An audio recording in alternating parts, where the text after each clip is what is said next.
Political animals.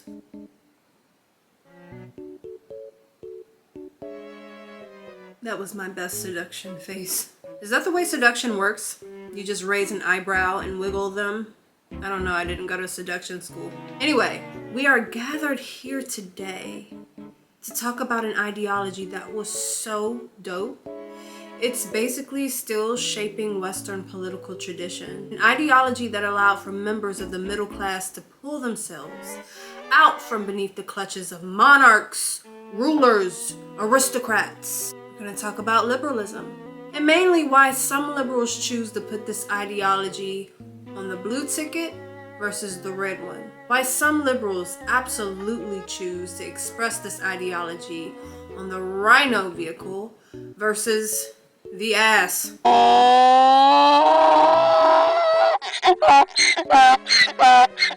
But before we get started, let's make a disclaimer, shall we? The source I'm using today is a source written by Andrew Haywood himself, I believe. I can already hear the pitchforks scraping. I can smell the fire on those torches that some of you guys are lighting for me. Some of you believe that the source I'm going to use here today is just one of those sources I've pulled from my echo chamber to try to serve some narrative. That's imaginary. I went to one of the wokest universities on planet America. And what I have here in my possession is an encyclopedia on ideologies. It gives me context, matrices, origins and developments, characterizations, graphs, stuff like that. I'm going to use it here today for obvious reasons. We're going to talk about ideologies, particularly that of liberalism, the positive freedom orientation. Cue the intro music. What you know about my politics? Know about my politics.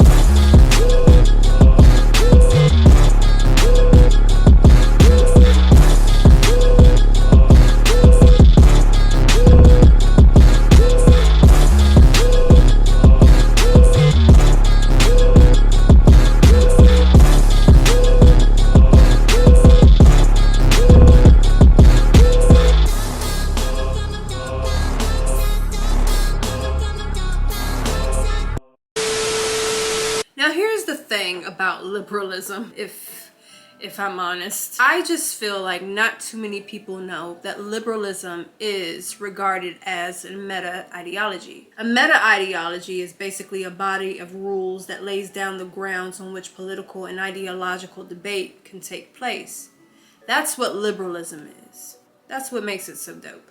Although that doesn't mean that I can't say that sometimes when I meet a person who happens to share my melanin count, who happens to be descended from slaves, when they announce themselves as liberal, I do find myself suppressing my inner Kanye West. I have so many questions for them. The main one being, how? How, Sway? The word Liber literally refers to a class of freemen who were never serfs or slaves. Just putting that out there for people who are descended from slavery and they're walking around saying, I'm a liberal. You might be, but we got some questions. You ain't got the answers, man. You ain't got the answers. The word liberal is used today to describe more than a political allegiance. You might hear it used to describe a person who's, I don't know, generous. A person who's more open-minded than closed-minded. The truth is, liberalism started to denote political allegiance as early as the 19th century, so that places us around 1800 to 1899. We can't talk about this ideology without giving it its credit. Liberalism has some attractive themes. We're talking about commitment to the individual. We're talking about an ideology that believes that people should have equal legal and political rights. This is an ideology that believes that societies are organized around twin principles: constitutionalism and consent to protect citizens from governmental tyranny. And there's also this theme that pretty much says that all humans are endowed with reason. I don't know about that one. Sounds pretty nice, but I don't know if I would agree with that. That's because I happen to live in 2022, and it's starting to feel like some people inductively reason, some people deductively reason, and some people don't reason at all. I didn't say that, did I? Liberalism can be traced back to early agricultural societies, when people were forced to find ways to coexist, to trade with one another, to negotiate with one another. Why? Because nobody wanted the government to do it for them. Liberalism as a developed idea was a product of the breakdown of feudalism in Europe, where capitalist societies were born. It was intended to reflect the aspirations of the middle class, whose interests conflicted with monarchs and aristocrats. Revolutionists who fought for liberalism were seen as radical because of the ways they threatened to bring about change, the means they wanted to use to achieve their ends. Yeah, I can see that happening. Anytime you go against the grain, you're the radical, and you happen to wear that hat, you walk around flexing like you know you big stuff, you a revolutionist out here, doing big things, being all insurrection-like. You know that was true, right? If you were an early liberal and you went around challenging the divine right, challenging monarchs, you would have been called an insurrectionist. And that probably would have been a badge of honor. Oh my, how things have changed. Here's my favorite thing about liberals, the earliest ones. Early liberals challenged the absolute power of monarchy. The divine right of kings. Divine right is basically a doctrine that says that earthly rulers are chosen by God and thus willed unchallengeable. Am I pronouncing that right? The divine right is the doctrine that earthly rulers are chosen by God and thus willed unchallengeable authority. Divine right is a defense for monarchical absolutism. In place of absolutism, liberals wanted a constitution, and in later years a government that was representative, so to speak. A constitution allowed for early liberals to challenge the privileges, both economic and political, of aristocrats. So we know now that early liberals, they did a lot of footwork. But here's the thing about it, though.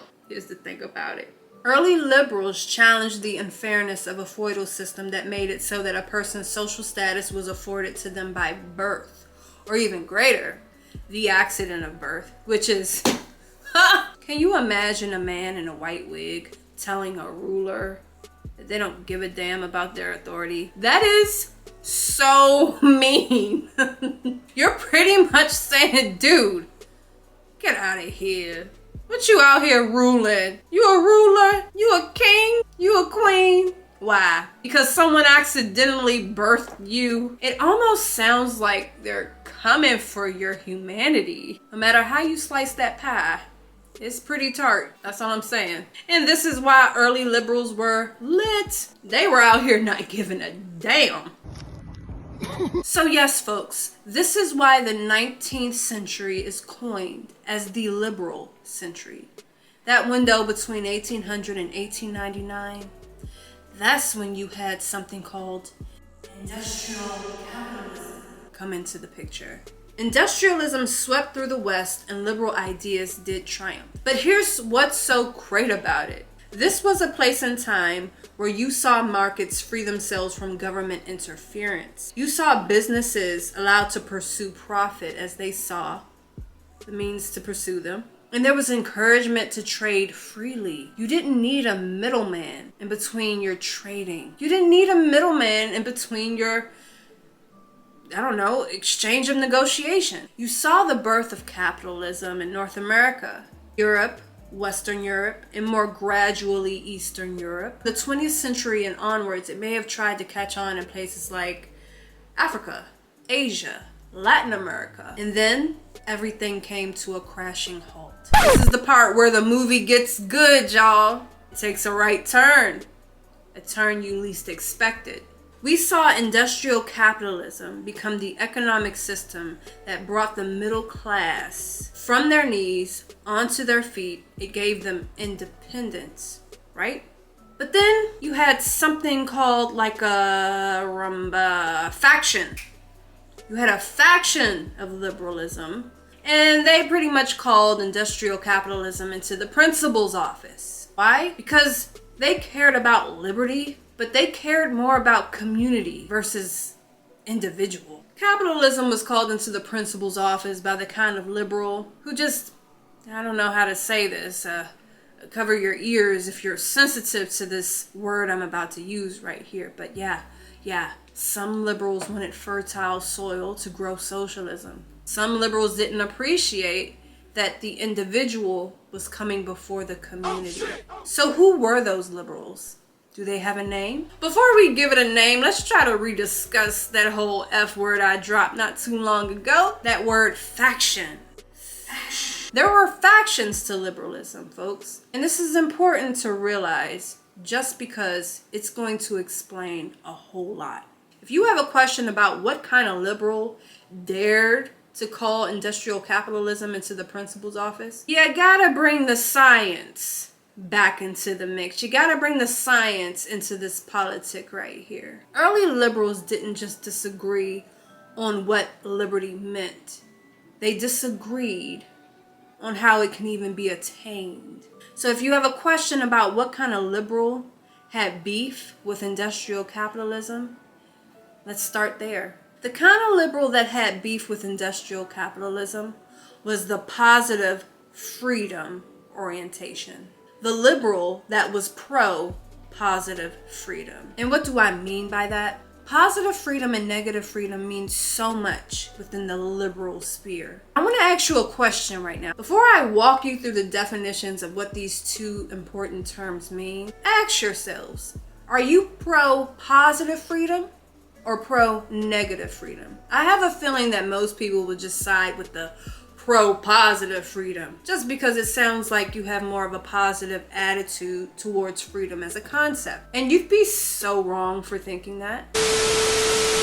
The unrestrained pursuit of profit, as advocated by classical liberals, brought about disparities and poverty. Free markets brought with it a great exposing of the unequal distribution of talents and skills. Industrial capitalism separated the wheat from the chaff. The economic liberty of the talented few was perceived to have come at the expense of all others. This gave rise to a new kind of liberal that believed that human beings are more than self-seeking, self-reliant, utility maximizers. Let's place this in context. After the divine right was challenged, people were liberated and were allowed to think for themselves in personal terms for the first time. It is likely that after feudalism was dismantled, some people knew how to swim, others sunk. Naturally, the ones that sunk cried, "Injustice!" These liberals wanted social responsibility to rank above individual responsibility. And we saw arguments arise that the poor classes and underserved classes deserved freedom, liberty, but it can only be attained if there was an enabling state. The poor classes argued that they too could reach their fullest potential if only the playing field was leveled. In this video, when I refer to positive freedom, I am referring to an ideologue of today or yesterday who would have endorsed an enabling welfare state or growing the state. This faction of liberalism claimed positive freedom as a bastion of hope for the underserved and the exploited. Today, I will use positive freedom to describe the individual who subscribes to the idea that the state must be enabling for poor people to achieve autonomy, develop their skills, and achieve human excellence at the cost and expense of others. Positive freedom exists in contrast to negative freedom. You're actually pro positive freedom if you want to be free from excessive interference. If you support the individual becoming the master of itself, you're pro positive freedom. But let me tie it all up for you people. Wrap it in a pretty little knot, okay? Positive freedom orientations do something that is really quite unique and special, for lack of a better word. If you're for positive freedom, then it ultimately means that you want to grow the state in order to be left alone. Oh my God! Oh, Let me say that again. You want to grow the state in order to be left alone. I know that sounds crazy to some people because you might ask yourself, isn't that like hiring 50 moms and expecting none of them to give you a curfew? How does that work? here in planet America. Look, it sounds crazy, but take it for what it's worth. Strange things happen. That's the only argument I can give there. But is it starting to make sense now? You have a certain faction of liberalism who wants to grow the state in order to be left alone. And this is how they achieve liberty. So I'm sitting here editing this footage and I'm doing my best to tie all of this stuff together just to make it make sense, because we've already learned so much about early liberals and how they challenged the divine right and the monarchy. And so here's a question that you wouldn't be crazy to ask yourself. Why did early liberals go through all this footwork to get rid of the king or queen or the monarchy? Why did they challenge the divine right if they were going to turn around to invite the state back into their lives? And I don't know why I feel this way, but I feel really anxious and just really curious about how it is that a faction of liberalism can make those many gains and just, let's be honest, put their lives on the line. You know how many people probably died in the pursuit of moving away from the divine right? Like, the fact that there was a faction of liberalism that came and said that, hey, we still want the state involved and we're just going to call them representatives. It just seems like, wow, this is what human nature is capable of. You do all of that to take a million steps backwards. It blows me away. And so I will give positive freedom its credit, though it's for the human becoming the master of itself. It's for you having enough liberty and freedom to do just as you want. Even though it's for, the human to flourish. The positive freedom orientation, they want those things to happen, but the state's gonna have to make it happen for them and with them. They're not doing anything without the state. I don't know. I guess it's probably keeping me up at night just because it's indicative of where we are in 2022. This is how it ties together, folks. And yeah, I'm just now catching my edit, and I'm just wanting to make sure that I make it clear. The positive freedom orientation wants all the things that liberals want. It's very true. They're for human excellence and flourishing. They're for autonomy. But here's the thing. They play the catch and throw game where they give their autonomy first to the state, and then they expect the state to give it back. And when the state doesn't give it back, that's when they have meltdowns. It's weird. Yeah, pretty scary stuff. This is the prime reason why I absolutely cringe and my blood just boils when I hear people just paint liberals with one broad stroke of brush. I'm sorry. Negative freedom orientations are out here existing and y'all not showing them no love. Like, they just out here looking crazy. If you are for negative freedom, then it basically means you are in the negative of the state as much as possible. It means there is an absence of constraints to your individuality and your freedom. It means you're the one not out here growing the state. You might just believe that it's a necessary evil and it should probably just stay far, far away in the land of far, far away. You understand now why liberalism should not be expressed on one ticket? You have to break them into factions, and you have to understand. Some liberals release their liberty to the state for the state to give it back. And other liberals, they don't need to play that game. They're not here for it. So now, I ask you again, which team you got? Are you for positive freedom or negative freedom? Now, if you really, really want to give the positive freedom orientation a name, look no further than your modern liberal. Not to pick on anybody, but this is what the book is saying. I'm just trying to let you know. Don't shoot the messenger, shoot the book. You can characterize modern liberals, can't you? Just look outside your window. And I think things will really start to make sense once we define how modern liberals can be characterized. Here's an idea for you. Modern liberalism is characterized by a belief that the state should play a larger role in helping people help themselves. Amen? May the church say amen. I'm trying to tell y'all, when I turn on my television, I'm lying.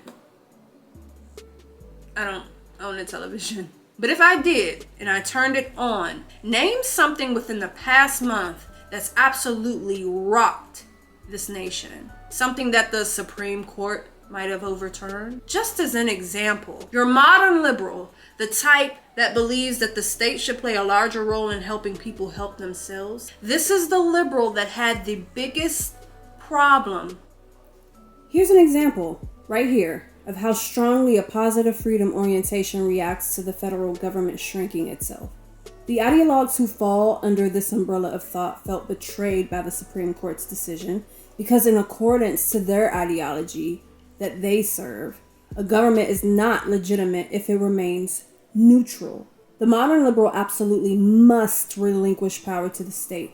If this were to not happen, it is a direct infringement on their rights.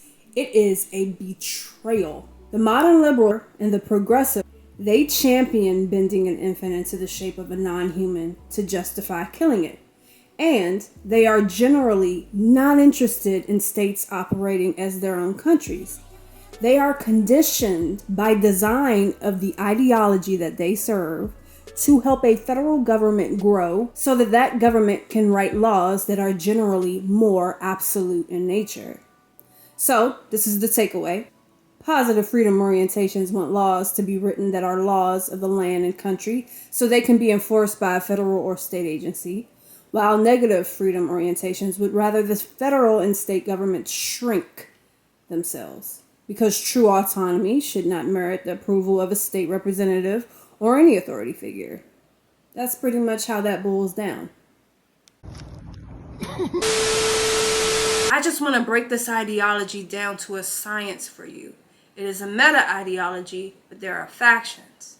And when it comes to the positive freedom orientation, you absolutely must believe that the state needs to be present, positive in your life. I hope this is all just coming together like a beautiful, delicious gumbo.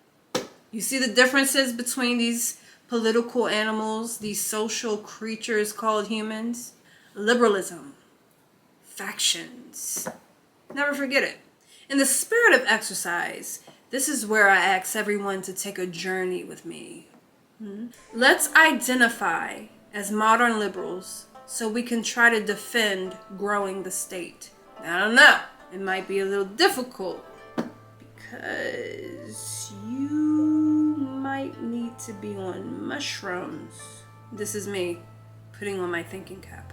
If I were a modern liberal, how could I defend growing the state? If I were for positive freedom, why would I masticize government? All right. I think I got it. I think I'm on to something.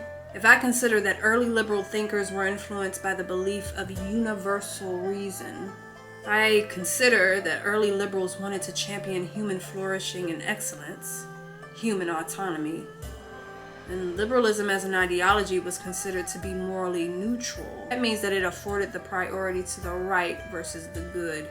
In English, this means that liberalism strived to establish the conditions in which people can pursue a good life as each person defines it. It was not put into place to describe what good was. Now, this is me trying to be objective.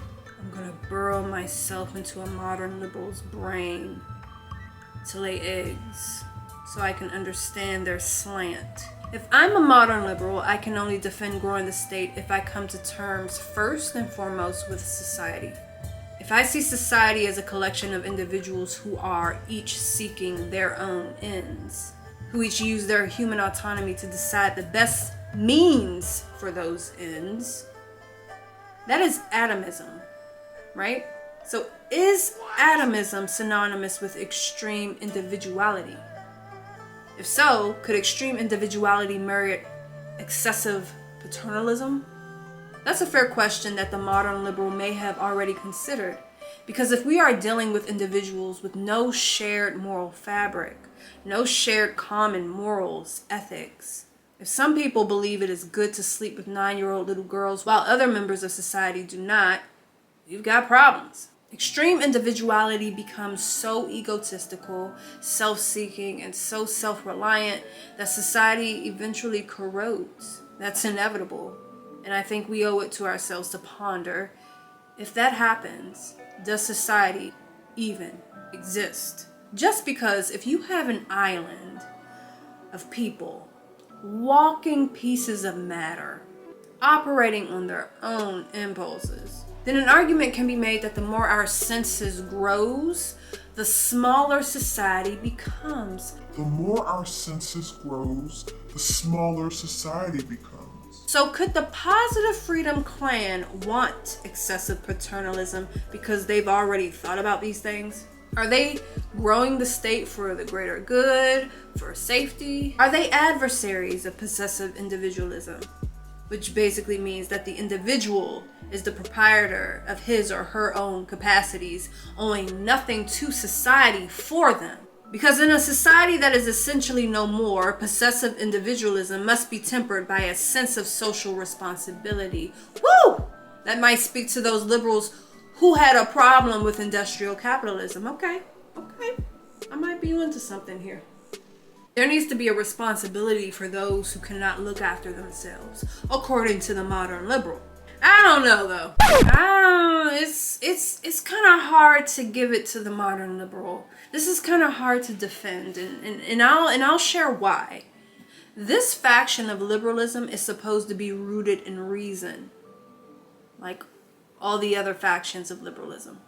But to temper the problem of a corroding society is to first admit that a corroding society is, in fact, a symptom of something. What? Policies? Yeah. Policies that allow something. Because if your principles lead you to endorse policies that accelerate extreme individuality, while you embrace diversity at the cost of putting the principle before the risk of blending incompatible ideologies together, then virtues and principles are ranked higher than risks and consequences. I guess I'm trying to say that the modern liberal takes the moral high ground when they seek to watch out for the little guy, but the policies they endorse and the means they use to achieve their ends. It seems like this is the faction of liberalism that does something really unique and chaotic and just reckless, right? They vote for chaos and then they commission for the state to come in and fix it. The positive freedom orientation, like the modern liberal, they create the problem of a corroding society, you know, and that's a symptom of blended ideologies that are incompatible. But then, like, the consequences, society is no more. Again, the more you grow the census, the more society shrinks. It ebbs. Yes, this is the equivalent of creating your own storm. Woo! Y'all picked the wrong day to stop smoking mushrooms, didn't you? That was a ride. Yeah, I can't defend growing the state. Sorry, I can't. I'd have to be on mushrooms to do that. My bad, y'all. You lose. This is the part where we go over what we've learned and discovered so far. Positive freedom is self-mastery or self-realization. It's the achievement of autonomy or the development of human capacity. Now, those things sound insanely attractive. However, what this definition leaves out is that the state is the one who's going to help a person achieve human excellence. The state is the one who's going to help a human become the master of itself. Guess what? Though these factions are different, they use different means to achieve liberty, and they really can't even seem to agree on how liberty should be defined. Even though those things are the case, all liberals, they are champions of 5 tenets. They all believe in tolerance, reason, freedom, justice, and individualism. So there you have it, a foundational preview of liberalism as an ideology. We've gotten a step closer to discovering why some liberals take the blue pill and others the red. We're not finished yet. Next, we'll get to discover how the modern liberal expresses those 5 tenets. And we're going to see how far they've deviated from earlier modern liberals. We're going to find out why positive freedom ideologies are the only ones peddled in universities. Ideologies like progressivism and modern liberalism. Until next time, y'all, and remember, when it comes to ideologies and how incompatible they are, I've got a motto. Want to hear it? United we fall, divided we stand. I think it's time for a secession. How about you? This is the part where the beat drops. What you know about my politics? Know about my politics.